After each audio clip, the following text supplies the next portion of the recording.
Hello दोस्तों, आप सभी का ऑल अबाउट सोशियस में स्वागत है। और यह समाज शास्त्र की कॉम्पिटिटिव सीरीज है। इसमें आज हम लोग समाज शास्त्र के उद्भव एवं विकास के बारे में चर्चा करने वाले हैं। तो चूंकि ये एक कॉम्पिटिटिव सीरीज है तो इसलिए इसमें फैक्ट्स हम लोग ज़्यादा देखेंगे। इस लेक्चर में आप लोगों को फैक्ट्स ज़्यादा देखने को मिलेंगे। कॉन्सेप्चुअल बेस्ड जितने क्वेश्चन का इम्पोर्टेंस है एग्ज़ाम के लिए, उतनी ही ज़्यादा इम्पोर्टेंस फैक्चुअल बेस्ड क्वेश्चन की भी है। इसको हम कहीं इनकार नहीं कर सकते हैं। तो इसलिए इस सीरीज़ में हम लोग फैक्चुअल बेस्ड जो प्रश्न होते हैं उसी के मुख्य उद्देश्य रखते हुए, उसी को अपना लक्ष्य मानते हुए और इसको हम लोग देखेंगे। तो चलिए हम लोग शुरू करते हैं। समाज शास्त्र के उद्भव की यदि बात करें तो ऑलरेडी इस बारे में हम लोग बहुत सारा चर्चा कर चुके हैं। इसको बहुत ज़्यादा हम लोग डिटेल में जाने की कोशिश नहीं करेंगे। जहाँ तक समाज शास्त्र के उद्भव की बात है तो हम सभी को ये पता है कि किस प्रकार से यूरोप में, फ्रांस में जो फ्रांसीसी क्रांति होती है वहाँ पे सामाजिक उथल पुथल होता है और उसके कारण वहाँ पे जो एक राजतंत्र का पतन होता है, उसके बाद से लोकतंत्र की स्थापना होती है। लोग अपने अधिकारों के लिए ज़्यादा जागरूक होते हैं। तो इस प्रकार से जो यह समाज में परिवर्तन दिख रहा था, वहाँ पे सेंट साइमन या और भी जो विचारक थे, उन लोगों को यह महसूस हो रहा था कि एक ऐसा विषय होना चाहिए जो कि समाज का एक व्यवस्थित अध्ययन कर सके। तो यहाँ से समाज शास्त्र का उद्भव माना जाता है। और यह हम सभी को पता है कि जो समाज शास्त्र है वह दो भाषाओं से मिलके बनी हुई है। और ये दोनों भाषाएं कौन सी हैं? पहला है लैटिन और दूसरा है ग्रीक। इस जो लैटिन है वह कौन सा है? वह सोशियस हो जाता है। और जो ग्रीक भाषा से है वह है लोगस। तो ये दो भाषाओं से मिलके बनी हुई है सोशियोलॉजी। और इसका जन्म जो होता है ये होता है 1838 ईस्वी में ऑगस्ट काम्टे के द्वारा।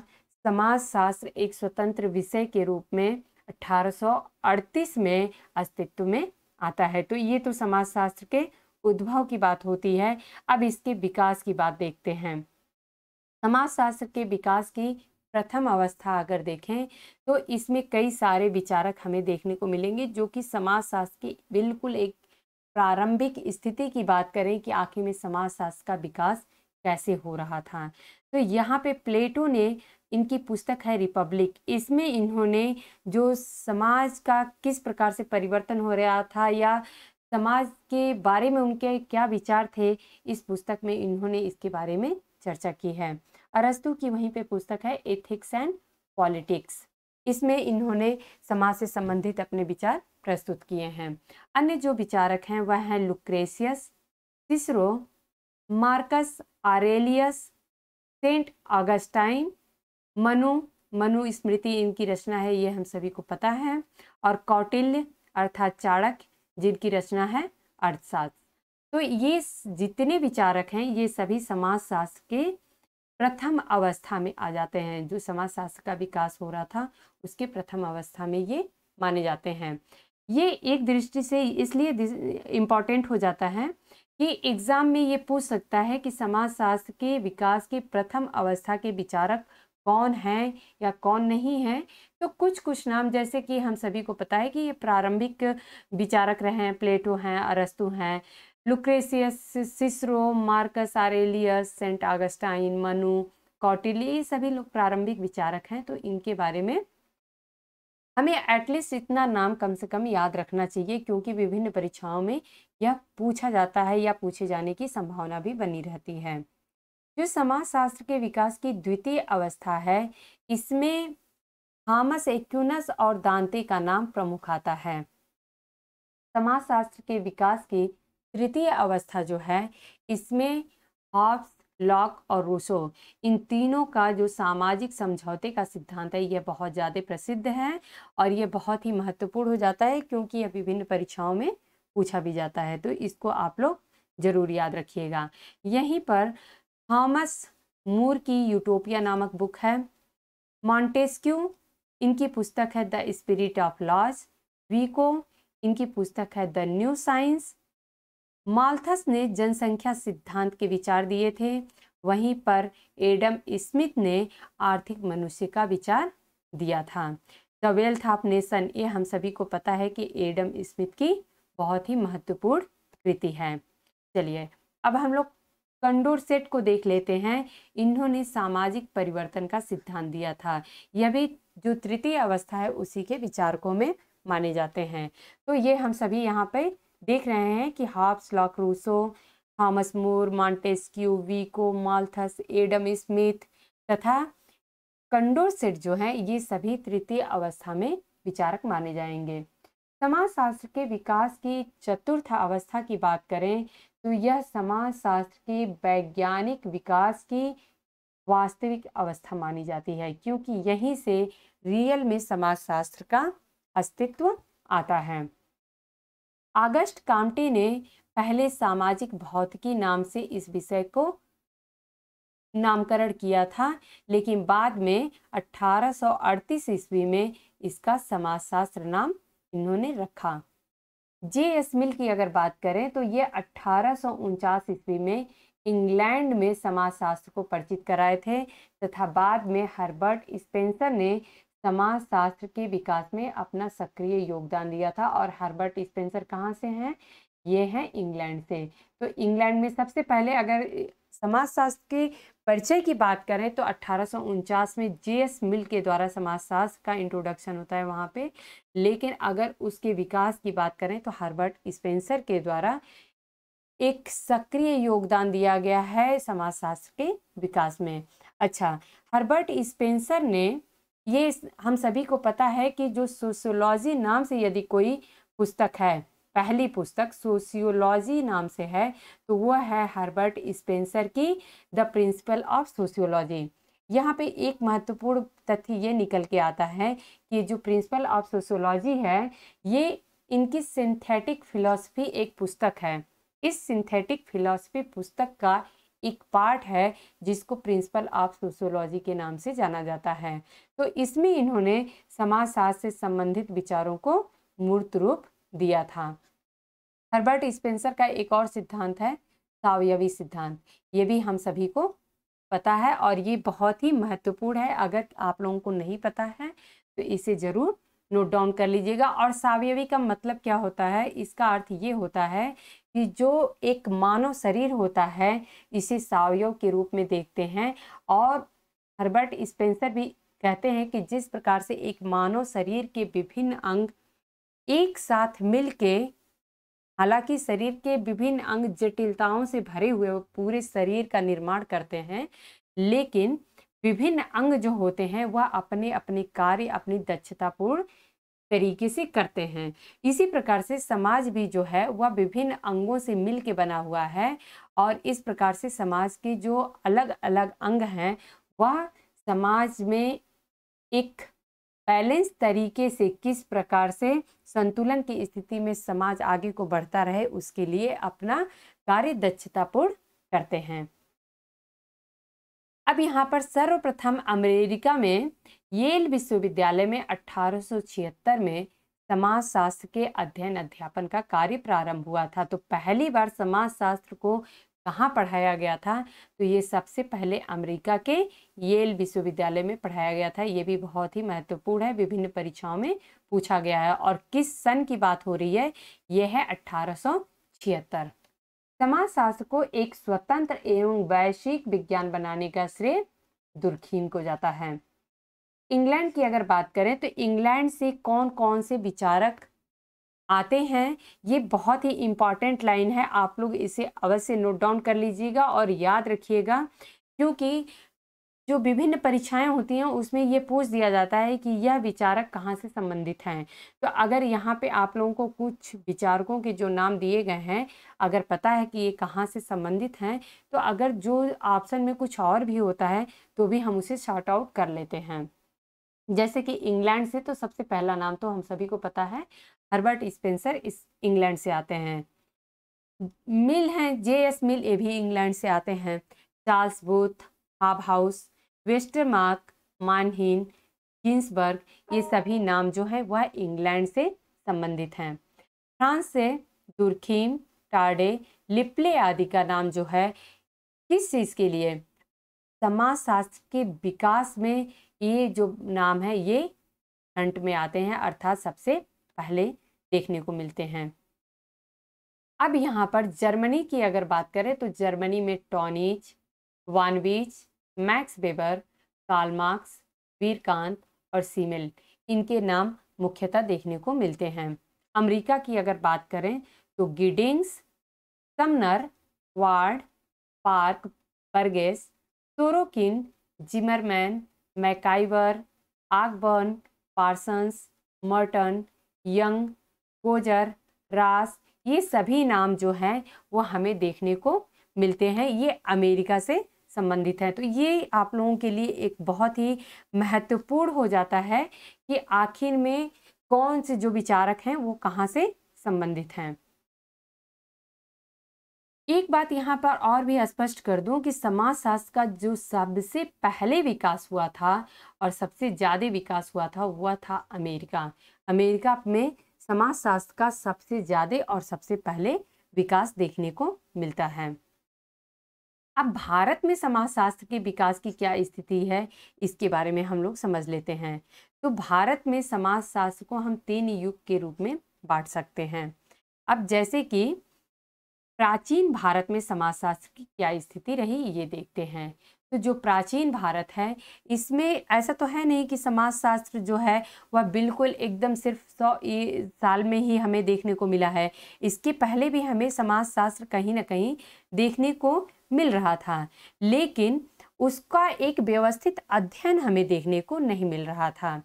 अब यहाँ पर चूँकि जो समाज में किस प्रकार की व्यवस्था थी ये हमें वेद, उपनिषद जो हैं या रामायण है, महाभारत है, गीता है, इन सभी में समाज की व्यवस्था किस प्रकार से थी या समाज के विभिन्न अंग किस प्रकार से कार्य कर रहे थे, यह सभी हमें देखने को मिलता है। इसमें इनके वर्णन देखने को मिलता है।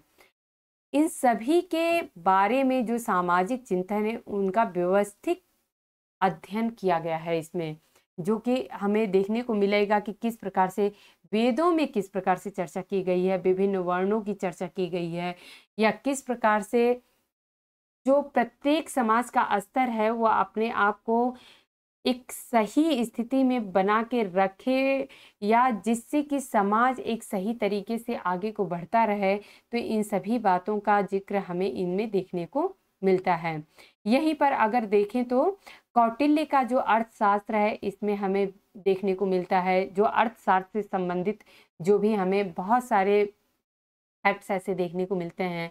शुक्राचार्य के नीति शास्त्र है, इसमें भी हमें सामाजिक चिंतन के काफ़ी जो रूप हैं वो देखने को मिलते हैं। मनु की मनु स्मृति है, इसमें हम लोगों को देखने को मिलता है कि किस प्रकार समाज में व्यवस्था बनी रहनी चाहिए। वहीं पर मुगल काल की अगर अबुल फजल की जो रचना है आईने अकबरी, इसमें भी तमाम तरीके की जो रीति रिवाज थे, सामाजिक प्रथाएं थी, परंपराएं थी, इन सभी का वर्णन हमें देखने को मिलता है। तो प्राचीन भारत में समाजशास्त्र का क्या रूप था, इससे हम लोगों को समझ में आ जाएगा। आप लोगों को यह अभी स्पष्ट हो रहा होगा कि आखिर में प्राचीन भारत में समाजशास्त्र का क्या रूप देखने को मिल रहा था। भारत में समाजशास्त्र का औपचारिक प्रतिस्थापन युग की यदि बात करें तो 1914 से लेके, अर्थात जब समाजशास्त्र का उद्भव होता है भारत में, तब से 1947 ईस्वी तक के समय को हम औपचारिक प्रतिस्थापन युग कहते हैं।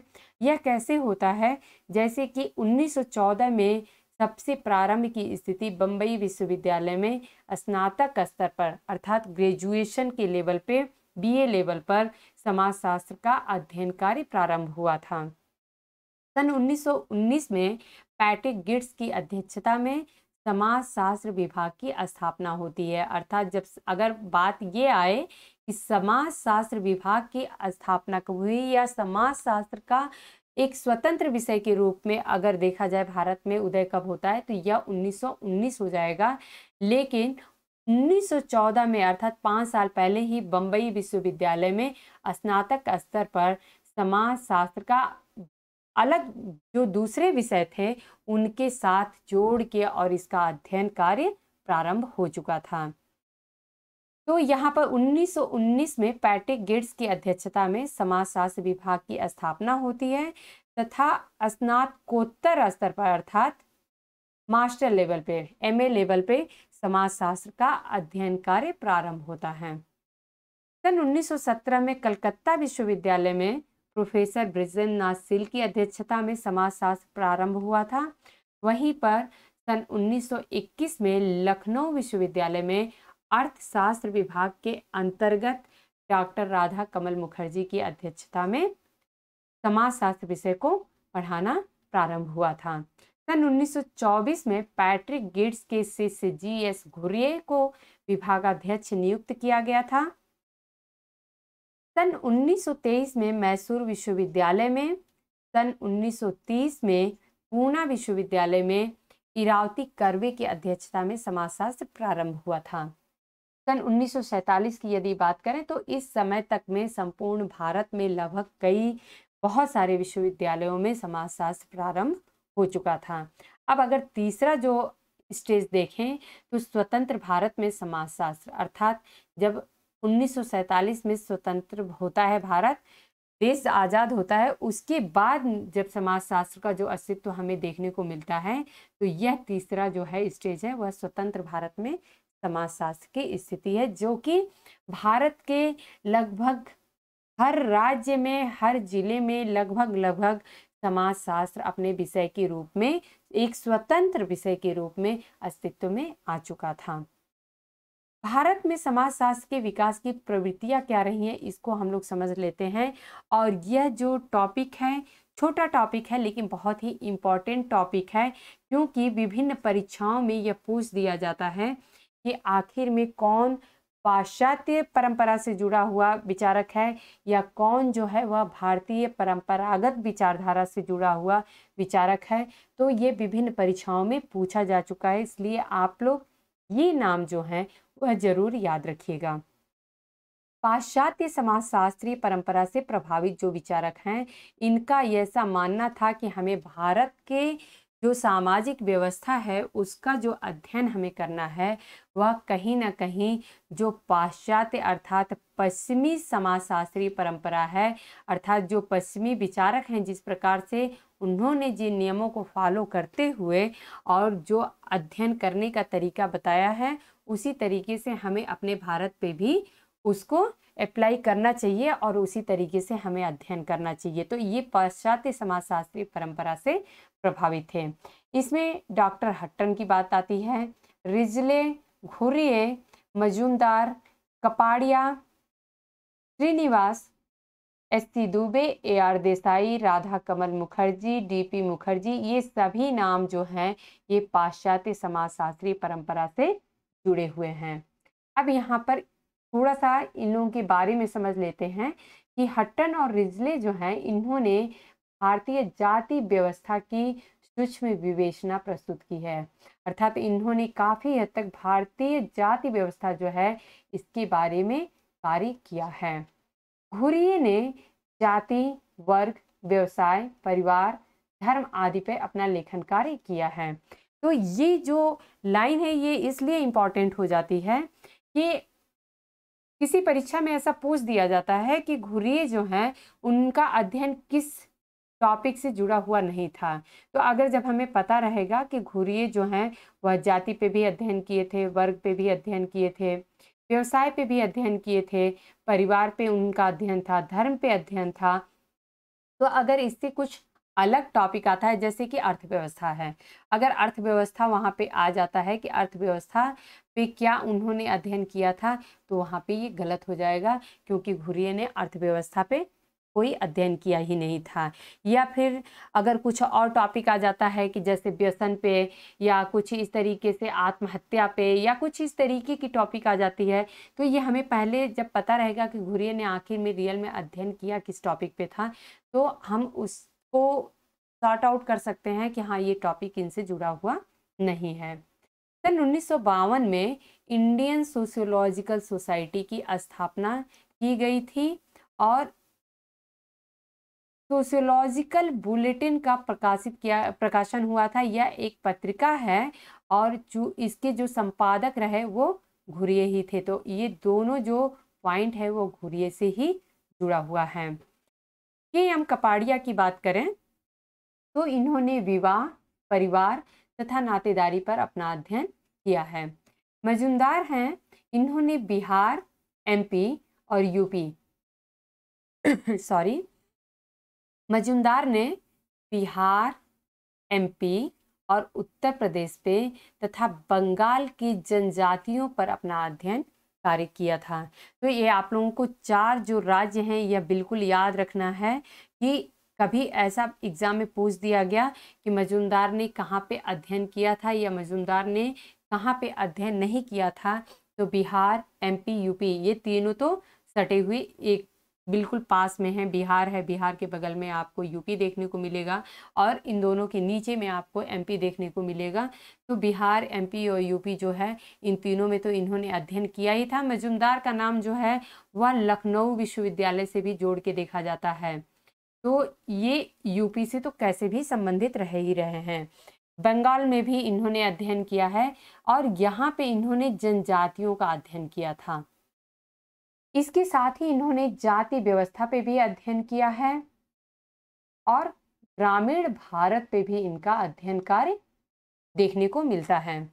एम.एन. श्रीनिवास की बात यदि करें तो जाति के संदर्भ में होने वाले परिवर्तनों को समझाने के लिए इन्होंने संस्कृतिकरण की अवधारणा प्रस्तुत की थी कि किस प्रकार से जो निम्न जातियां होती हैं वह उच्च जातियों का जो रहन सहन होता है, किस प्रकार से वो लोग रहते हैं, उनका खान पान का तरीका, वेशभूषा का जो तरीका होता है, उसको जो निम्न जातियां होती हैं वो अनुसरण करती हैं और अपने आप को उच्च जातियों की तरह ही अपने आप को स्थापित करने की कोशिश करती हैं और इसी को इन्होंने संस्कृतिकरण कहा है।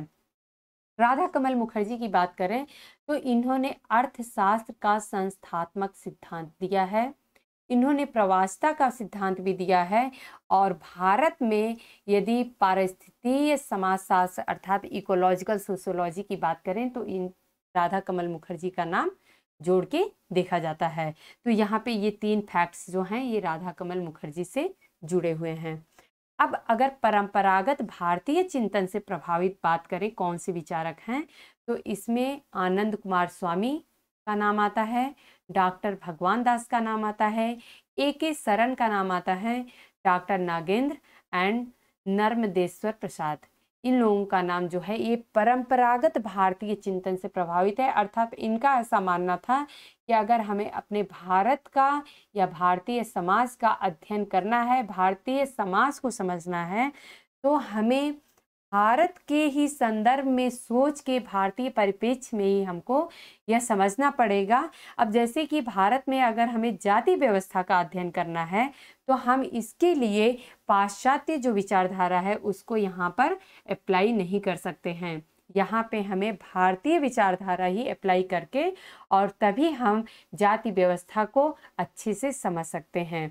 अच्छा, यहाँ पे जो ए.के. सरन और डॉक्टर नागेंद्र और नर्मदेश्वर प्रसाद, ये तीनों नाम जो हैं ये यूजीसी के परीक्षाओं में पूछे जा चुके हैं कि भारतीय जो परंपरा है इससे जुड़े हुए कौन विचारक हैं। उनमें जो दे देता है एक ग्रुप में 3-4 विचारकों का नाम देता है, तो उसमें ये जो ऑप्शन होता है वह करेक्ट होता है। इसमें आप लोगों को 2 नाम और देखने को मिल रहा है, आनंद कुमार स्वामी और डॉक्टर भगवान दास।